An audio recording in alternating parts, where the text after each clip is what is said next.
تاریخ اسلام میں ایک ایسے بھی جنگجو گزرے ہیں جنہیں دنیا زرار بن ازور رضی اللہ تعالیٰ عنہ کے نام سے جانتی ہے۔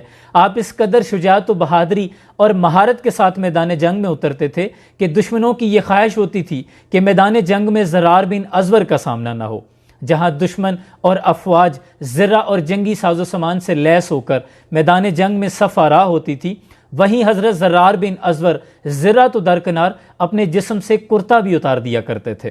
دشمن میں آپ کو ننگے بدن والے کے نام سے جانا جاتا تھا۔ لمبے لہراتے بالوں اور چمکتے بدن کے ساتھ جب آپ برق رفتاری کے ساتھ میدان جنگ میں اترتے تو پیچھے گھوڑے کی سموں سے گرد اٹھتی اور سامنے دشمنوں کی صفوں کو چیرتے ہوئے برق رفتاری سے آپ گزر جاتے۔ آپ کی شجاعت اور بہادری کی وجہ سے حضرت خالد بن ولید نے بارہا مرتبہ آپ کی تعریف اور آپ کو انعام و اکرام سے نوازا۔ اسی طرح رومیوں کے ساتھ لاکھوں کے لشکر پہ محیط جنگ اجنادین جاری تھی کہ حضرت زرار بن ازور اسی طرح حسب معمول جنگ میں اترتے ہیں اور آپ دشمن کی صفوں کو چیرتے ہوئے برق رفتاری کے ساتھ تلوار چلاتے ہوئے دشمنوں کے سر اتارتے ہوئے آگے بڑھتے جاتے ہیں اور اتنا آگے بڑھ جاتے ہیں کہ اپنے لشکر سے جدا ہو جاتے ہیں۔ جب دشمنوں نے حضرت زرار کو اکیلے پایا، بڑی چال بازی کے ساتھ آپ کو گھیرے میں لیا اور قید کر لیا۔ یہ خبر آگ کی طرح مسلمانوں کے پاس پہنچی کہ حضرت زرار بن ازور کو قید کر لیا گیا ہے۔ حضرت خالد بن ولید رضی اللہ تعالیٰ عنہ نے ایک دستہ تشکیل دیا اور اس دستے کو یہ حکم دیا کہ ہمیں زرار بن ازور رضی اللہ تعالیٰ عنہ کو دشمنوں کی قید سے بچانا ہے۔ ابھی یہ مشاورت جاری ہے کہ سب نے دیکھا ایک نقاب پوش سوار میدان جنگ میں اترتا ہے اور اتنی برق رفتاری کے ساتھ دشمنوں کی صفوں میں داخل ہوتا ہے کہ طوفان کسی تیزی سے گردنیں اڑاتا ہوا آگے بڑھتا ہے اور دشمنوں کو پیچھے ہٹنے پہ مجبور کر دیتا ہے۔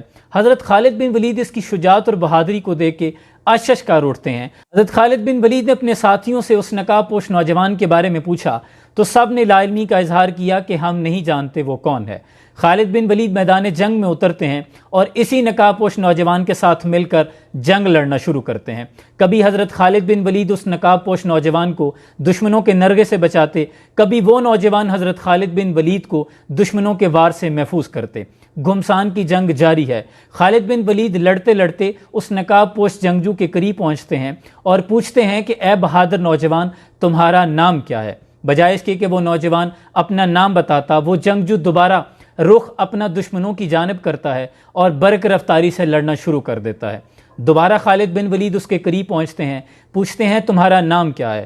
اس بار بھی وہ اپنا نام نہیں بتاتا اور پلٹ کر دشمنوں پہ وار کرنا شروع کر دیتا ہے۔ تیسری مرتبہ حضرت خالد بن ولید جب اس نقاب پوش نوجوان کے قریب پہنچتے ہیں اور اللہ کا واسطہ دے کے پوچھتے ہیں کہ نقاب پوش بہادر نوجوان تم کون ہو، تو پردے کے پیچھے سے ایک نسوانی آواز آتی ہے کہ میں زرار بن ازور کی بہن خولہ بنت ازور ہوں اور تب تک چین سے نہیں بیٹھوں گی جب تک اپنے بھائی کو آزاد نہ کروا لوں۔ خالد بن ولید نے پوچھا پہلے کیوں نہیں بتایا؟ تو کہنے لگی کہ اگر پہلے بتا دیتی تو آپ مجھے منع کر دیتے۔ خالد بن ولید کہتے ہیں کہ آپ کو آنے کی کیا ضرورت تھی، ہم آپ کے بھائی کو آزاد کروا لیتے۔ تو خولہ بنت ازور کہتی ہیں کہ جب بھائی قید میں ہوں تو بہنیں چھپ کر کیسے بیٹھ سکتی ہیں؟ بھائیوں کو جب بھی ضرورت پڑتی ہے تو بہنیں سب سے آگے ہوتی ہیں۔ اس طرح حضرت خولہ اور حضرت خالد بن ولید نے مل کر حضرت زرار بن ازور کو دشمنوں کی قید سے بچا لیا۔ حضرت اقبال نے قلم اٹھایا کہ یہ غازی یہ تیرے پر اسرار بندے جنہیں تو نے بخشا ہے ذوق خدائی، دو نیم ان کی ٹھوکر سے صحرا و دریا، سمٹ کر پہاڑ ان کی ہیبت سے رائی، اور دو عالم سے کرتی ہے بیگانہ دل کو، عجب چیز ہے لذت آشنائی، اور شہادت ہے مقصود مطلوب مومن، نہ مال غنیمت نہ کشور کشائی۔ حضرت زرار بن ازور کی شجاعت اور بہادری کی بنا پر پاکستان کے مین بیٹل ٹینک کا نام الزرار رکھا گیا ہے۔ دیکھیں میرے عزیز، دین اسلام لازوال قربانیوں اور خون کی ندیوں پہ تیرتا ہوا آج ہم تک پہنچا ہے۔ خدا را اس کی قدر کیجیے۔ جب تک مسلمانوں میں جذبہ جہاد زندہ تھا ہم غالب تھے۔ افسوس آج ہم مغلوب ہو رہے ہیں، لیکن نا امیدی کفر ہے۔ اقبال کہتے ہیں کہ نکل کر صحرا سے جس نے روما کی سلطنت کو الٹ دیا تھا، سنا ہے یہ قدسیوں سے میں نے، وہ شیر پھر ہوشیار ہوگا، اور اب تیرا بھی دور آنے کو ہے فقر غیور، کھا گئی روح فرنگی کو ہوائے سیموں سر۔ اللہ کریم ہمیں بھی دین اسلام کی خاطر جانیں قربان کرنے کا جذبہ عطا فرمائے۔ اپنا بہت سا خیال رکھیے۔ جزاکم اللہ خیرہ۔